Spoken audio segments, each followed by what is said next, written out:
S ಮಾತಾಡ್ತಾ ಹೋಗೋಣ. ಪದ್ಮಾಕ್ಷಿ ಅವರೇ, ಬಹುಶಃ ಈ ಸ್ಲೀಪ್ ಡಿವೋರ್ಸ್ ಅನ್ನುವಂಥದ್ದು ಅಂದರೆ ಗಂಡ ಹೆಂಡತಿ ಜೊತೆಯಾಗಿದ್ರು ಕೂಡ ಒಂದೇ ಮನೇಲಿದ್ರು ಕೂಡ ಬೇರೆ ಬೇರೆ ಮಲಗುವಂಥದ್ದು, ಎಲ್ಲೋ ಒಂದು ಕಡೆ ಹತ್ತಿರದಲ್ಲಿದ್ರು ದೂರ ದೂರ ಅನ್ನುವಂಥ ಒಂದು ಪರಿಸ್ಥಿತಿ ವಿದೇಶಗಳಲ್ಲಿ ಹೆಚ್ಚಾಗಿ ನಾವು ನೋಡ್ತಾ ಹೋಗ್ತೀವಿ. ಸೊ ಈ ಮಾನಸಿಕತೆಗೆ ಕಾರಣ ಏನು ಅಂತ ಅನಿಸುತ್ತೆ? ತಾವು ಮನಃಶಾಸ್ತ್ರಜ್ಞರಾಗಿ ಏನು ಹೇಳಲಿಕ್ಕೆ ಇಚ್ಛೆ ಪಡ್ತೀರಿ ಅಂತ? ಈ ಸ್ಲೀಪ್ ಡಿವೋರ್ಸ್ ಅನ್ನೋದು ಮುಂಚೆಯಿಂದನೂ ಇದೆ. ಈಗ ಅದಕ್ಕೊಂದು ಹೊಸ ಹೆಸರು ಬಂದಿದೆ ಅಷ್ಟೇ ಬಿಟ್ರೆ, ಗಂಡ ಹೆಂಡತಿಗೆ ಜೊತೆಗೆ ಮಲ್ಕೊಳಕ್ಕೆ ನಾನಾ ಕಾರಣಗಳಿಗೆ ಆಗ್ತಿರ್ಲಿಲ್ಲ. ಸೊ ಹಾಗಾಗಿ ಬೇರೆ ಬೇರೆ ಕೋಣೆಗಳಲ್ಲಿ ಮಲ್ಗೋದು, ಅದನ್ನ ನಾವು ಸ್ಲೀಪ್ ಡಿವೋರ್ಸ್ ಅಂತ ಕರಿತೀವಿ. ಆ ಮುಂಚೆಯಿಂದನು. ಈಗ ಫಸ್ಟ್ ಆಫ್ ಆಲ್ ಇದಕ್ಕೆ ಕಾರಣ ಎಷ್ಟೋ ಜನ ಹೇಳೋದು, ಗೊರ್ಕೆ ಹೊಡಿತಾನೆ ನಮ್ಮ ಯಜಮಾನ್ರು, ಇಲ್ಲಿ ಹೆಂಡತಿನೂ ಗೊರ್ಕೆ ಹೊಡಿಬೋದು, ಅಥವಾ ಸ್ಲೀಪ್ ಆಪ್ನಿಯಾ ಅನ್ನೋ ಒಂದು ಸಮಸ್ಯೆ ಇದಿದ್ದಾಗ ಅವ್ರಿಗೆ ಜೊತೆಗೆ ಮಲ್ಕಕ್ ಸಾಧ್ಯನೇ ಇಲ್ಲ. ನಮ್ಮ ಹತ್ರ ಸಾಕಷ್ಟು ಪೇಷಂಟ್ಸ್ ಬಂದಾಗ ನಾವೇ ಹೇಳ್ತೀವಿ, ನೀವು ಜೊತೆಗೆ ಸಾಧ್ಯವಾದಷ್ಟು ಜೊತೆಗಿದ್ದು ಆಮೇಲೆ ಮಲ್ಕೊಳಕ್ ಹೋಗ್ಬೇಕಾದ್ರೆ ಬೇರೆ ಬೇರೆ ಮಲ್ಕೋತೀವಿ ಅಂತ ಅವರೇ ಹೇಳ್ತಾರೆ. ನಾವು ಒಂದೊಂದ್ಸತಿ ಅಡ್ವೈಸ್ ಮಾಡಿರ್ತೀವಿ. ಯಾಕಂದ್ರೆ ಆ ಸ್ಲೀಪ್ ಆಪ್ನಿಯಾ ಒಂದೊಂದ್ಸತಿ ಸೈಕಲಾಜಿಕಲ್ ಕಂಡೀಷನ್ ಇರ್ಬೋದು, ಇಲ್ಲಾಂದ್ರೆ ಮೆಡಿಕಲ್ ಕಂಡೀಷನ್ ಇರುತ್ತೆ. ಅವ್ರಿಗೆ ಕಾರಣಾಂತರಗಳಿಂದ ಟ್ರೀಟ್ಮೆಂಟ್ ತಗೊಳಕ್ ಆಗಿಲ್ದೇ ಇರೋ ಕಾರಣಕ್ಕೆ ಉಸಿರಾಟ ಜೋರಾಗಿರುತ್ತೆ, ಗೊರಕೆ ಸೌಂಡ್ ಜಾಸ್ತಿ ಇರುತ್ತೆ. ಅಯ್ಯೋ ಆ ಹಿಂಸೆ ತಡೆಯಕ್ಕಾಗಲ್ಲ, ನನಗಂತೂ ರಾತ್ರಿ ಎಲ್ಲ ನಿದ್ದೆನೆ ಬರಲ್ಲ ಅಂತ ಹೇಳಿ ಯಾರು ಗೊರಕೆ ಹೊಡಿಯಲ್ವೋ ಆ ಒಂದು ಸ್ಪೌಸ್ ಹೇಳ್ತಾರೆ. ಅದರಿಂದ ತುಂಬಾ ಹಿಂಸೆ ಆಗುತ್ತೆ. ಈಗ ಒಂದೋ ಎರಡೋ ದಿನದ ಸಮಸ್ಯೆ ಆದ್ರೆ ಓಕೆ, ಪರವಾಗಿಲ್ಲ ಅಂತ ಹೇಳ್ಬೋದು. ದಿನನಿತ್ಯ ಇದೇ ಆದಾಗ ಇರಕ್ಕಾಗಲ್ಲ ಅಂತಾನೆ ಹೇಳಿ ಬೇರೆ ಬೇರೆ ಮಲಗುವಂಥದ್ದು ಇರುತ್ತೆ. ಅವರಲ್ಲಿ ಕಮ್ಯುನಿಕೇಶನ್ ಚೆನ್ನಾಗಿರುತ್ತೆ, ಎಲ್ಲಾ ತರದ ಫಿಸಿಕಲ್ ಆಕ್ಟಿವಿಟಿ ಅಥವಾ ಎಮೋಷನಲಿ ಬಾಂಡೆಡ್ ಇದ್ದೇ ಇರ್ತಾರೆ. ಅದು ಒನ್ ಆಫ್ ದ ಕಾರಣ. ಇನ್ನೊಂದು ಮೇಡಮ್ ಈಗ ತಾನೇ ಹೇಳ್ತಾ ಇದ್ರು, ಮಕ್ಕಳಿಗೋಸ್ಕರ ಜೊತೆಗಿದ್ದೀವಿ ಅಂತ ಹೇಳಿ. ಕಾರಣಾಂತರರು, ಸಮಾಜ ನಮ್ಮನ್ನೊಪ್ಪಲ್ಲ, ನಾವು ಡಿವೋರ್ಸ್ ಆದ್ರೆ ಮಕ್ಳ ಮೇಲೆ ಪರಿಣಾಮ ಬೀಳುತ್ತೆ, ನಾವು ಮಲ್ಕೊಂಡ್ರೆ ಹತ್ರ ಗಲಾಟೆ ಮಾಡ್ಬಿಡ್ತೀವಿ, ಅದಕ್ಕೋಸ್ಕರ ಬೇರೆ ಬೇರೆ ಮಲಗ್ತಾ ಇದೀವಿ ಅಂತ ಮಲಗ್ತಾ ಇರೋದು ಒಂದು ಕಾರಣ ಇದೆ. ಇನ್ನ ಕೆಲವೊಬ್ಬರಿಗೆ ರಾತ್ರಿ ಪಾಳಿಯಲ್ಲಿ ಗಂಡ ಕೆಲಸ ಮಾಡ್ಬೋದು ಅಥವಾ ಹೆಂಡತಿ ಕೆಲಸ ಮಾಡ್ಬೋದು, ಅದ್ರ ಟೈಮಿಂಗ್ಸ್ ಮಿಸ್ ಮ್ಯಾಚ್ ಆಗ್ಬೋದು. ಸೊ ಹಾಗಾಗಿ ಒಬ್ರು ಬೇಗ ಮಲಗಿರ್ತಾರೆ, ಒಬ್ರು ಲೇಟ್ ಆಗಿ ಬಂದು ಮಲಗ್ತಾರೆ. ಅವಾಗೆಲ್ಲ ಬಂದು ಲೈಟ್ ಹಾಕೋದಾಗ್ಲಿ, ಆ ಸೌಂಡ್ ಇಂದ ನಂಗೆ ತುಂಬಾ ಇರಿಟೇಟ್ ಆಗುತ್ತೆ. ಅದಕ್ಕೆ ನಾವು ಡಿಸೈಡ್ ಮಾಡಿದೀವಿ, ನಾವು ಬೇರೆ ಬೇರೆ ರೂಮಲ್ಲಿ ಮಲ್ಕೋಬೇಕು ಅಂತ. ಸೊ ಹಾಗಾಗಿ ಆರಾಮಾಗಿ ಈಗ ನಿದ್ದೆ ಬರ್ತದೆ, ಆರಾಮಾಗಿದ್ದೀವಿ. ಯಾವಾಗ ನಾವು ಜೊತೆಗಿರ್ತೀವಿ ಚೆನ್ನಾಗಿರ್ತೀವಿ ಅಂತ. ನಾನಾ ಕಾರಣಗಳು ಈ ರೀತಿ. ಇನ್ನ ಕೆಲವೊಬ್ಬರಿಗೆ ಆಕ್ಚುಲಿ ಸ್ಲೀಪ್ ಡಿಸಾರ್ಡರ್ಸ್ ಇರುತ್ತೆ. ಅವ್ರಿಗೆ ಪಕ್ಕದಲ್ಲಿ ಒಬ್ರು ಮೂಮೆಂಟ್ ಮಾಡಿದ್ರು ತುಂಬಾ ಬೇಗ ಎಚ್ಚರ ಆಗ್ಬಿಡುತ್ತೆ. ಈ ತರ ಇದಾಗ್ಲೂ ನಿದ್ದೆ ಬರ್ಲಿಲ್ಲ ಅಂದಾಗ್ಲೂ ಸಹ ಬೇರೆ ಬೇರೆ ಮಲ್ಗೊಂತದಿರುತ್ತೆ. ಸ್ಲೀಪ್ ಡಿವೋರ್ಸ್ ಅಂದ್ರೆ ಗಂಡ ಹೆಂಡತಿ ರೊಮ್ಯಾಂಟಿಕ್ ಪಾರ್ಟ್ನರ್ಸ್ ಅಂತ ಏನ್ ನಾವು ಕರಿತೀವಿ, ಅವ್ರ ಜೊತೆಗೆ ಮಲಗದೆ ಇದ್ದಾಗ ಸ್ಲೀಪ್ ಡಿವೋರ್ಸ್. ಅದಕ್ಕೆ ನಾನಾ ಕಾರಣಗಳಿಂದ ಈ ತರದ ಸ್ಲೀಪ್ ಡಿವೋರ್ಸ್ ಗಳು ಆಗ್ತಿರ್ಬೋದು. ಎಲ್ಲವೂ ನಾವು ನೆಗೆಟಿವ್ ಅಂತಾನೆ ಹೇಳಕ್ಕಾಗಲ್ಲ.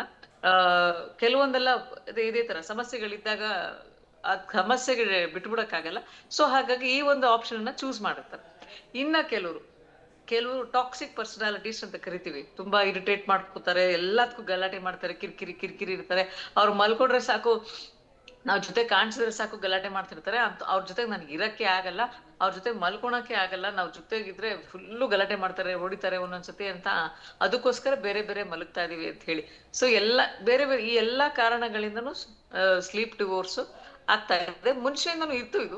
ಈಗ ಇದಕ್ಕೆ ಒಂದು ಸ್ಲೀಪ್ ಡಿವೋರ್ಸ್ ಅನ್ನೋ ಒಂದು ನಾಮಕರಣ ಆಗಿ ಜನ ಮಾತಾಡ್ತಾ ಇದ್ದಾರೆ. ಭಾರತ ದೇಶ ಎಲ್ಲಾ ಕಡೆನೂ ಇದೆ. ವಿದೇಶದಲ್ಲಿ 40% of the people are actually sleep divorce ಅಂತ ಕರಿಬಹುದು. ಬಟ್ ನಾವ್ ಹೇಳೋದು, ಬೇರೆ ಬೇರೆ ಮಲಗಿದ್ರು ಸಹ ಭಾವನೆಗಳನ್ನು ಮಾತ್ರ ಹಂಚ್ಕೊಳ್ಳೋದನ್ನ ಮರಿಬೇಡಿ. ಕಮ್ಯುನಿಕೇಶನ್ ಕಡಿಮೆ ಆಗ್ಬಾರ್ದು. ಯಾಕಂದ್ರೆ ನಿದ್ದೆನೆ ಆಗ್ಲಿಲ್ಲ ಅಂದ್ರೆ ನಾನಾ ಕಾರಣಗಳಿಗೆ ಗಲಾಟೆ ಮಾಡೋದಾಗ್ಲಿ, ಇವರೆಲ್ಲ ರಾತ್ರಿ ಹೊತ್ತು ಸೆನ್ಸಿಟಿವಿಟಿಯಿಂದ ಬರದೇ ಇರೋದ್ರಿಂದ ನಿದ್ದೆ ಇಲ್ಲದೆ ಇದ್ರೆ ಮನುಷ್ಯನ್ಗೆ ಸಾಕಷ್ಟು ನೆಗೆಟಿವ್ ಇಂಪ್ಯಾಕ್ಟ್ ಆಗುತ್ತೆ. ಅವನ ಮೆದುಳಿನ ಮೇಲೆ ಸರಿಯಾಗಿ ಪಾಸಿಟಿವಿಟಿ ಇರಲ್ಲ, ಯೋಚನೆ ಮಾಡಕ್ಕಾಗಲ್ಲ. ರಿಲೇಶನ್ಶಿಪ್ಸ್ ಕೆಡಿಸ್ಕೊಳ್ಳೋದಕ್ಕಿಂತ ನಾವ್ ಈ ರೀತಿ ಮಲ್ಕೋತೀವಿ ಅಂತ ಹೇಳೋರ ಸಂಖ್ಯೆ ತುಂಬಾ ಜಾಸ್ತಿ ಆಗ್ತಿದೆ ಇತ್ತೀಚೆಗೆ. ಮುಂಚೆ ಅಯ್ಯೋ ಏನು ಮಾಡಕ್ಕಾಗಲ್ಲ, ಗಂಡ ಹೆಂಡತಿ ಅಂದ್ರೆ ಒಂದೇ ರೂಮಲ್ಲಿ ಇರ್ಬೇಕು ಅಂತ ಹೇಳಿ ಇದ್ದವರು ಇದ್ದಾರೆ. ಈಗಲೂ ಸಹ ಅವ್ರು ಚೂಸ್ ಮಾಡಲ್ಲ. ನಾವು ಯಾಕಂದ್ರೆ ಅವ್ರು ಹೇಳಿರ್ತಾರೆ, ನೀವು ಗಂಡ ಹೆಂಡತಿ ಜೊತೆಗೆ ಇರ್ಬೇಕಾಗತ್ತೆ ಅಂತ. ಇಲ್ಲಪ್ಪ, ನಾವು ಒಂದೇ ಮನೆಯಲ್ಲಿ ಒಂದೇ ಸೂರಿನಡಿ ಬೇರೆ ಬೇರೆ ರೂಮ್ಗಳಲ್ಲಿ ಮಲಗೋದು ಅವರ ಪರ್ಸನಲ್ ಚಾಯ್ಸಸ್. ಬಟ್ ಏನೇ ಆದ್ರೂ ಎಮೋಷನಲಿ ಬಾಂಡೆಡ್ ಆಗಿರ್ಲೇಬೇಕು. ಕಮ್ಯುನಿಕೇಶನ್ ಮಾತ್ರ ನಿಲ್ಸ್ಲೇಬಾರ್ದು. ಬೇರೆ ಬೇರೆ ಮಲಗಿದ್ರು ಪರವಾಗಿಲ್ಲ, ಬಟ್ ಪ್ಲೀಸ್ ಬಿ ಕನೆಕ್ಟೆಡ್. ನಾನಂತೂ ಅದನ್ನ I want to endorse it. Okay, ಬಹುಶಃ ಮೇಡಮ್, ಈ ಗಂಡ ಹೆಂಡತಿ ಒಂದೇ ರೂಮಲ್ಲಿ ಮಲಗೋದು, ಅದಕ್ಕಿಂತನೂ ಹೆಚ್ಚಾಗಿ ಬೇರೆ ಬೇರೆ ರೂಮಲ್ಲಿ ಮಲಗುವಂಥದ್ದು ಬಹುಶಃ ಅವರ ಭಾವನೆಗಳನ್ನು, ಪರಸ್ಪರ ಫೀಲಿಂಗ್ಸ್ಗಳನ್ನು ಶೇರ್ ಮಾಡ್ಕೊಳ್ಳೋದಕ್ಕೆ ಸಾಧ್ಯನೇ ಆಗೋದಿಲ್ಲ. ಇದರಿಂದಾಗಿ ಒಂದಷ್ಟು ಬಿರುಕು ಮೂಡುವಂಥ ಸಾಧ್ಯತೆಯೇ ಇರುತ್ತೆ. ಆ ಭಾವನೆಗಳು ಒಟ್ಟಾಗಿ ಶೇರ್ ಮಾಡ್ಕೊಂಡಾಗ್ತಾನೆ, ಕಷ್ಟ ಸುಖಗಳನ್ನು ಹಂಚ್ಕೊಂಡಾಗ್ತಾನೆ ಇಬ್ಬರು. ಒಂದು ಏನು, ಒಂದು ಗಾಡಿಗೆ ಸೊ 2 ಎತ್ತುಗಳಿದ್ದ ಹಾಗೆ, ಅಥವಾ ಒಂದು ಬಂಡಿಗೆ 2 ಚಕ್ರ ಇದ್ದ ಹಾಗೆ. ಸೊ ಅವರಲ್ಲೇ ಒಂದಷ್ಟು ಫೀಲಿಂಗ್ಸ್ಗಳಲ್ಲಿ ಏರುಪೇರು ಆಯಿತು ಅಂತಂದ್ರೆ ಸಂಸಾರ ಸಾಗೋದು ಹೆಂಗೆ ಅಂತ. ಎರಡು ಥರ ಇದೆ. ಒಂದು ಅವ್ರದ್ದು ತುಂಬ ಒಳ್ಳೆ ಇಂಟರ್ಪರ್ಸ್ನಲ್ ರಿಲೇಷನ್ಶಿಪ್ ಇರುತ್ತೆ. ಇನ್ನು ಕೆಲವರಲ್ಲಿ ಡಿಸ್ಟರ್ಬ್ಡ್ ಇಂಟರ್ಪರ್ಸ್ನಲ್ ರಿಲೇಷನ್ಶಿಪ್.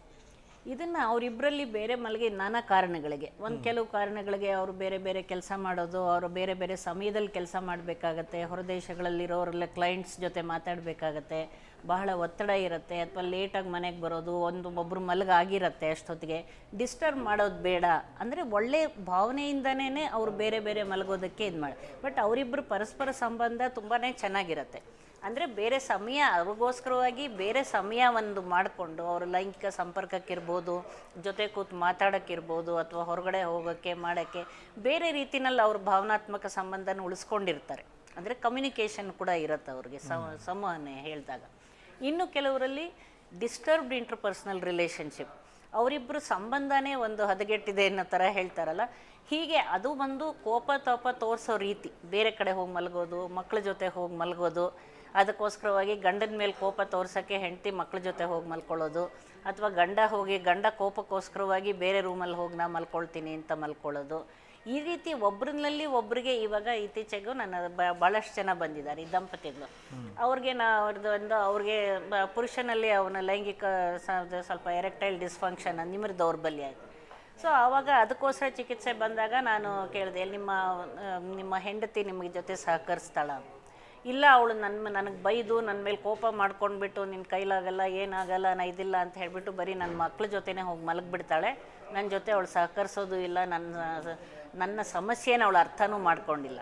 ಭಾಳಷ್ಟು ಜನರಲ್ಲಿ ನಾನು ನೋಡಿದ್ದೀನಿ. ಈಗ ಪುರುಷರ ಲೈಂಗಿಕ ಸಮಸ್ಯೆ, ನಿಮಿರ್ ದೌರ್ಬಲ್ಯ, ಶೀಘ್ರಸ್ಖಲನ ಈ ಥರ ಎಲ್ಲ ಇದ್ದಾಗ ಅದು ಏನು ಕಾರಣಕ್ಕಾಗಿದೆ, ಏನಿದೆ, ನಾನು ಸಹಕರಿಸಬೇಕು ಅಥವಾ ನಾನು ತಿಳ್ಕೊಳ್ಬೇಕಂತ ಎಷ್ಟೋ ಜನ ಹೆಂಗಸರು ಅವ್ರ ಜೊತೆ ಸಹಕರಿಸೋದೇ ಇಲ್ಲ.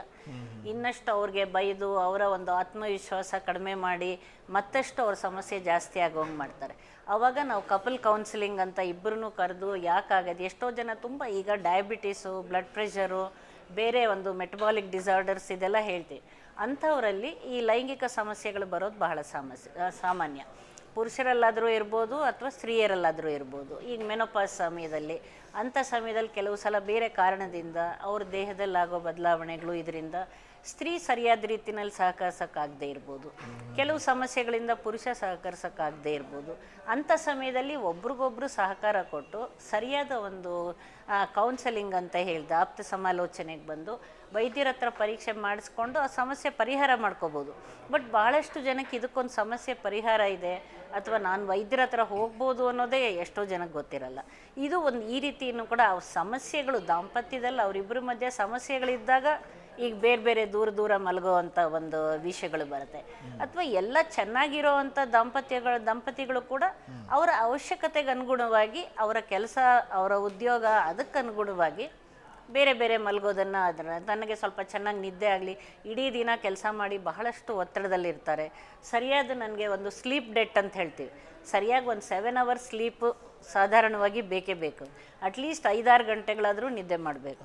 ಅಷ್ಟು ನಿದ್ದೆ ಸಿಗಲಿಲ್ಲ ಅಂದರೆ ನೆಕ್ಸ್ಟ್ ಡೇ ಅವ್ರಿಗೆ ಒಂದು ಸರಿಯಾದ ಎನರ್ಜಿ ಇರಲ್ಲ, ಕಿರಿಕಿರಿ ಆಗ್ತಿರುತ್ತೆ. ಸೊ ಅಟ್ಲೀಸ್ಟ್ ನನ್ನ ಸಂಗಾತಿಗೆ ಸರಿಯಾಗಿ ಒಂದು ನಿದ್ದೆ ಆಗಲಿ, ಪಾಪ ಮಲಗಲಿ ಬೇರೆ ಅನ್ನೋದಕ್ಕೋಸ್ಕರ ಇದು. ಮತ್ತು ಇನ್ನೂ ಒಂದು ಇತ್ತೀಚಿನ ದಿನ ಮೀ ಟೈಮ್, ನನ್ನ ಟೈಮ್ ಒಂದು ಸ್ವಲ್ಪ ಹೊತ್ತು ನನಗಾಗಿ ನನ್ನಲ್ಲಿ ಮೀಸಲಿಟ್ಕೊಂಡು ನನಗೆ ಬೇಕು ಬೇಡಗಳು, ಇಡೀ ದಿನ ಏನು ಮಾಡಿದೆ, ಏನು ಮಾಡಬೇಕು ನಾನು ಅನ್ನೋದನ್ನು ಇವಾಗ ಎಲ್ರಿಗೂ ಒಂದು ವೈಯಕ್ತಿಕವಾಗಿ ಎಲ್ಲರಿಗೂ ಅವ್ರದ್ದೊಂದು ಇಂಡಿವಿಜುವಲಿಸ್ಟಿಕ್ ಅವ್ರದ್ದೇ ಆದ ಒಂದು ಬೇಕು ಬೇಡಗಳಿರುತ್ತೆ. ಅದಕ್ಕೋಸ್ಕರ ನನ್ನದೇ ಆದ ಟೈಮು ಯಾವುದೂ ಡಿಸ್ಟರ್ಬೆನ್ಸ್ ಇಲ್ದಂಗೆ ಅನ್ನೋದನ್ನು ಇರ್ತಾರೆ. ಸೊ ಬೇರೆ ಬೇರೆ ಮಲಗಬೇಕಾದ್ರೂ ಕೂಡ ಒಂದು ವೇಳೆ ಈಗ ರೆಸ್ಟ್ ಬೇಕು, ನಿದ್ದೆ ಬೇಕು, ಬೆಳಗ್ಗೆ ಬೇಗ ಎದ್ದು ಹೋಗಬೇಕು ಅನ್ನೋ ಥರ ಇದ್ದಾಗ ಅವರು ಒಂದು ಸ್ವಲ್ಪ ಒಬ್ರಿಗೊಬ್ಬರು ಸಮಯ ಮೀಸಲಿಟ್ಟು ಅವ್ರು ಚೆನ್ನಾಗೇ ಇದ್ದು ದೈಹಿಕ ಸಂಪರ್ಕಕ್ಕೂ ಗಮನ ಕೊಟ್ಟು ವರ್ಕ್ ಲೈಫ್ ಬ್ಯಾಲೆನ್ಸ್ ಎಷ್ಟೋ ಜನ ಮೇಂಟೈನ್ ಮಾಡ್ತಾರೆ. ಕೆಲವರಲ್ಲಿ ಏನಾಗುತ್ತೆ, ದೂರ ನಾನೊಂದು ತೀರ ನೀನೊಂದು ತೀರ ದೂರ ದೂರ ಆಗಿ ಕೊನೆಗೆ ಅದು ಡೈವೋರ್ಸಲ್ಲಿ ಕೊನೆಗೊಳ್ಬೋದು. ಸೊ ಆ ಹಂತಕ್ಕೆ ಹೋಗೋಕ್ಕೆ ಬಿಡಬಾರ್ದು ಅನ್ನೋದು ನಮ್ಮ ಮುಖ್ಯ ಉದ್ದೇಶ. Sleep divorce should not end up in divorce. ಅದನ್ನು ಸುಮ್ಮನೆ ಬೇರೆ ಬೇರೆ ಮಲಗೋಕ್ಕೋಸ್ಕರ ಆ ಪದ ಉಪಯೋಗಿಸ್ಯಾರ. ಡೈವೋರ್ಸ್ ಅನ್ನೋ ಪದಾನೇ ಉಪಯೋಗಿಸ್ಬಾರ್ದು ನಿಜ ಹೇಳಬೇಕಂದ್ರೆ. ಅಂದರೆ ಅದೇ ಒಂದು ಬೇರೆನೇ ಒಂದು ನೆಗೆಟಿವ್ ಇದು ಕೊಟ್ಟಂಗಾಗತ್ತೆ. ಸೊ ಕೆಲವು ಕಾರಣದಿಂದ ನಾವು ಬೇರೆ ನಮ್ಮ ಅವಶ್ಯಕತೆಗಳಿಗೋಸ್ಕರ ನಾವು ಬೇರೆ ಬೇರೆ ಮಲಗ್ತಾ ಇದ್ದೀವಿ. ಮತ್ತು ಅವರಿಬ್ಬರು ಪರಸ್ಪರ ಸಂಬಂಧ ಬಹಳ ಕೆಟ್ಟದಾಗಿದೆ, ಅದರಿಂದ ಅವ್ರು ಬೇರೆ ಬೇರೆ ಮಲಗಿದ್ರೆ ಖಂಡಿತ ಅಂಥವರು ಆಪ್ತ ಸಮಾಲೋಚನೆ ಅಥವಾ ಡಾಕ್ಟರ್ ಮಾನಸಿಕ ತಜ್ಞರು ಅವರೆಲ್ಲ ಇರೋ ಥರ ಅವ್ರಿಗೆ ಕೌನ್ಸಿಲಿಂಗ್ ಇದಕ್ಕೆ ಖಂಡಿತವಾಗ್ಲೂ ಬರಬೇಕು. ಮಾತಾಡ್ತಾ ಹೋಗೋಣ ವೀಕ್ಷಕರೇ, ಚರ್ಚೆ ಕಂಟಿನ್ಯೂ ಆಗುತ್ತೆ ಒಂದು ಚಿಕ್ಕ ಬ್ರೇಕ್ ಆದಮೇಲೆ.